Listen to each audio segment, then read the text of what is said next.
At the beginning of my frugal journey over 20 years ago, there are some things that I didn't know about that I've learned over the last 20 years of frugality, and I wanted to share them with you today. Like many people, I started my frugal journey out of necessity. We just did not have any money. My husband and I worked really, really hard on our educations, at job hunting, at making every penny scream, and most importantly, being on the same page when it came to long-term financial goals. We knew the only way that we would be able to afford a house while I was a stay-at-home mom and my husband was a school teacher is if we were very, very smart with every dollar that came into our household. Here are the things I didn't know at the time. First thing I've learned about frugality that nobody ever talks about is that you're going to mess up.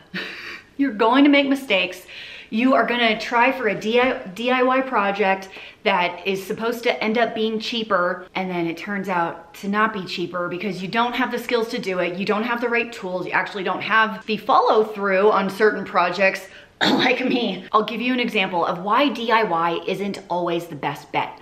My husband is pro DIY. He is incredibly confident that he can fix anything. He has the determination and the desire to learn and the go-get-em attitude that you need to be able to tackle like home maintenance, repairs. It's amazing. It's an amazing quality. The spring on our garage door broke. He's like, I can fix that.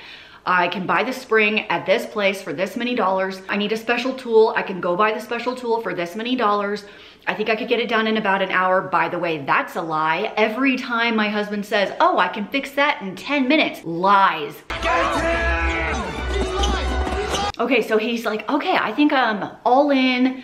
I'm looking at about $95, but he doesn't know how. He's never done it. And I was like, you know what? Let me just call the garage repair guy. Called the garage repair guy. Guess what? It was $99. He could be at my house in 10 minutes and it would be done in 15 minutes. It was literally $5 more and it would be done in an hour. Sometimes doing it yourself is not cheaper. Just like homemade is not always cheaper. You can make breakfast sandwiches like English muffins with sausage patties and eggs and cheese. Okay, for pretty inexpensive. Homemade does taste better, but guess what? I just saw the Jimmy Dean croissant sandwiches with all those things I just said. It was a box of 12 for $10.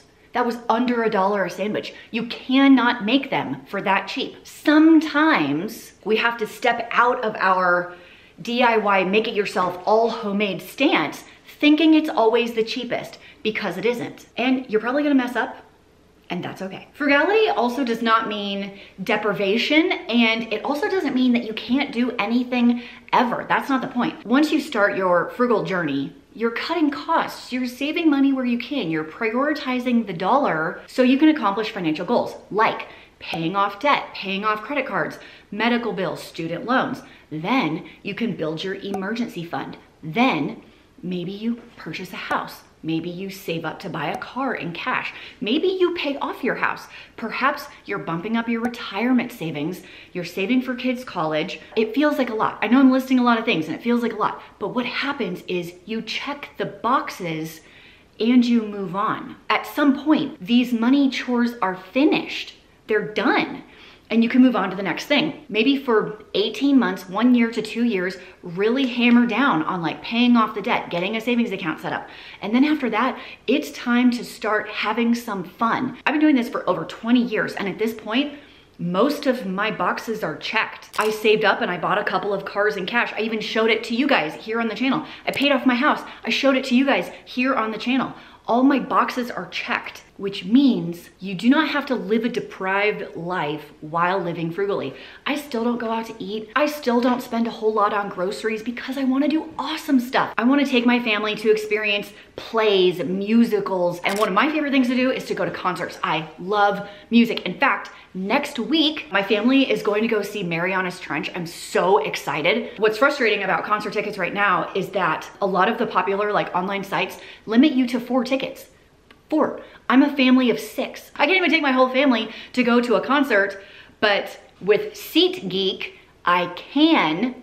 And if you guys want to try SeatGeek today, you can use my promo code and save 10%. Thank you to SeatGeek for sponsoring today's video. With over 28 million downloads. SeatGeek is the #1 rated ticketing app right now. There are more than 70,000 events on SeatGeek, including concerts, festivals, sports. Guess what tickets I just bought like yesterday? Weird Al Yankovic. Oh my gosh, he's touring in 2025. UHF fans.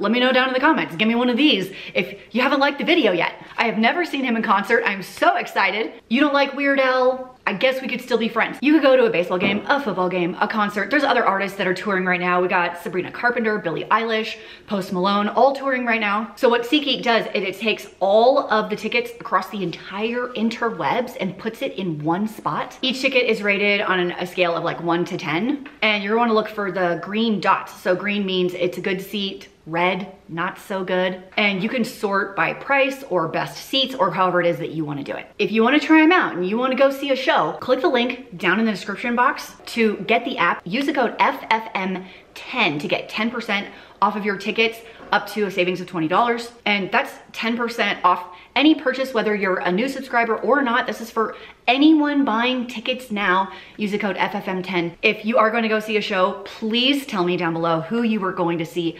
I adore concerts. It's like one of my favorite things, and I'm super excited to share this deal with you today. Huge thanks to SeatGeek for sponsoring today's video, and let's talk more about frugality. Being frugal is often very misunderstood, so if you're going to take this frugal journey and try and cut back and save where you can, you're probably going to be misunderstood. A lot of the times frugality is mistaken for being cheap. Do you remember that TV show, Extreme Cheapskates? There was some crazy stuff happening on that TV show. Things like not washing your clothes, not bathing, taking 1,000 pennies to a restaurant to pay for something. Those are unnecessary and probably not real. I wonder how much of that was pushed by TLC to make it more dramatic, but frugality is definitely not being cheap. In fact, some of the most frugal people I know are wildly generous. I'm gonna give you my stepmom as an example. My stepmom loves to shop discount stuff. She loves the TJ Maxx and the Ross.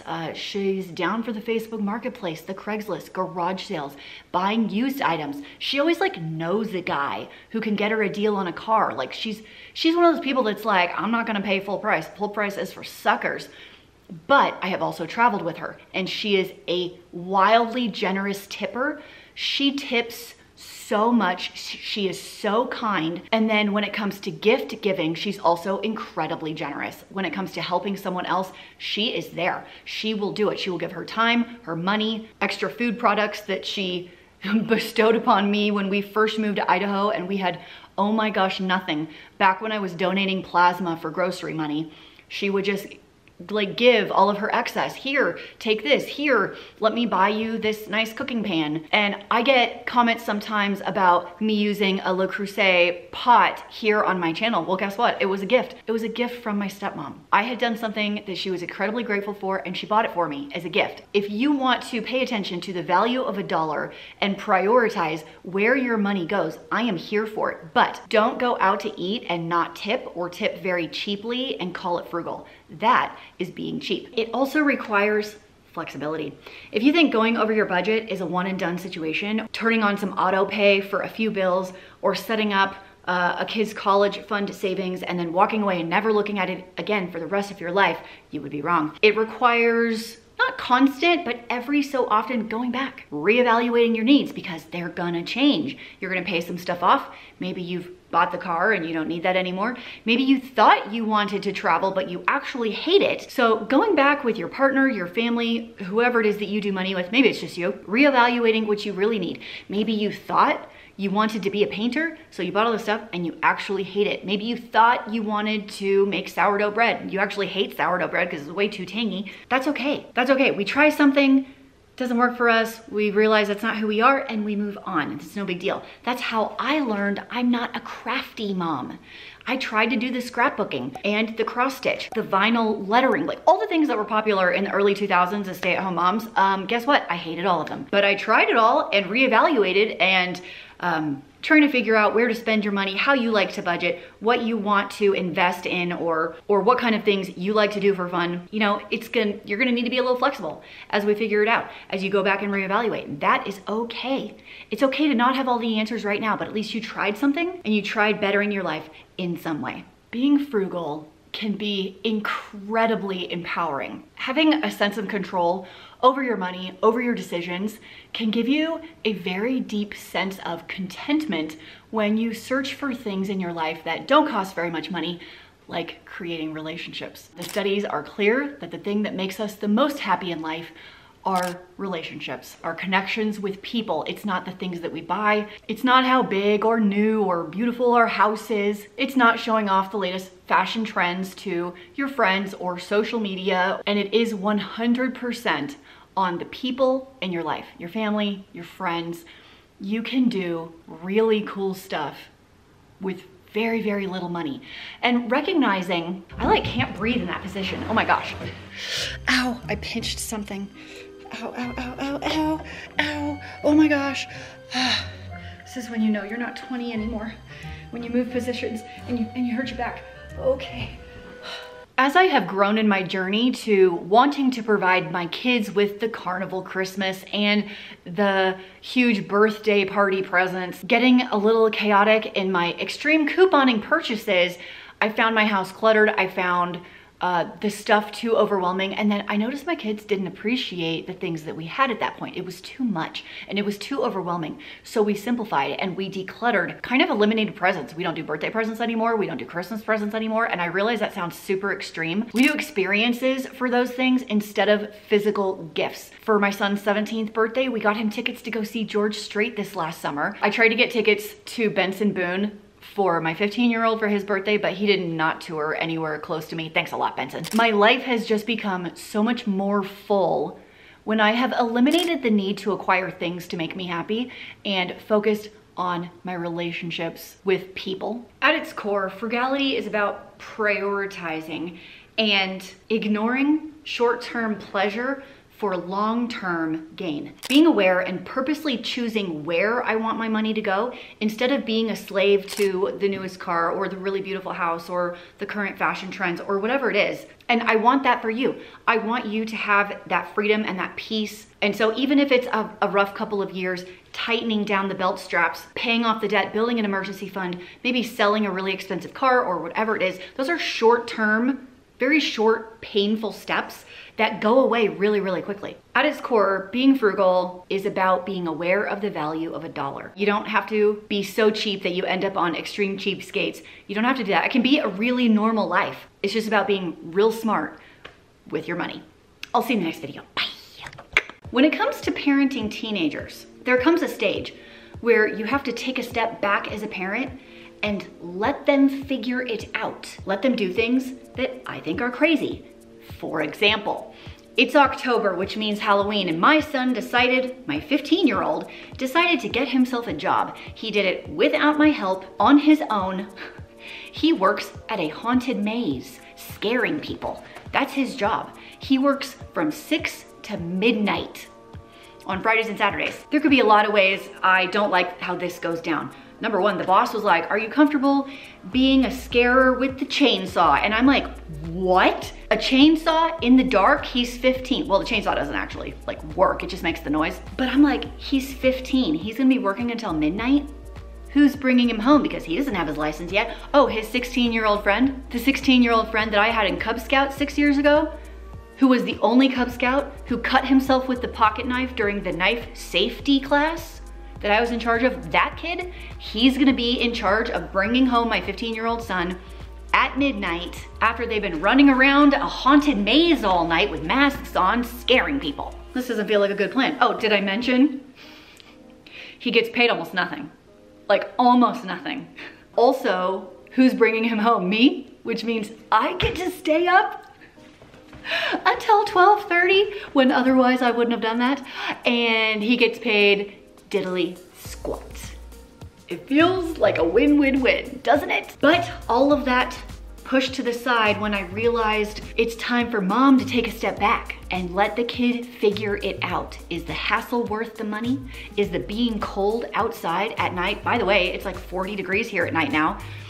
Is that worth it? I don't know the answers to all of these things, but what I did know is he went out and did it on his own, and he needs his mommy to take a step back and let him try and be in charge of his own future. So even though it's hard, I have taken a step back and let him experience this, and then maybe in the future, he can get a job that doesn't end quite so late at night when his mom has to go pick him up. From my mouth to God's ears.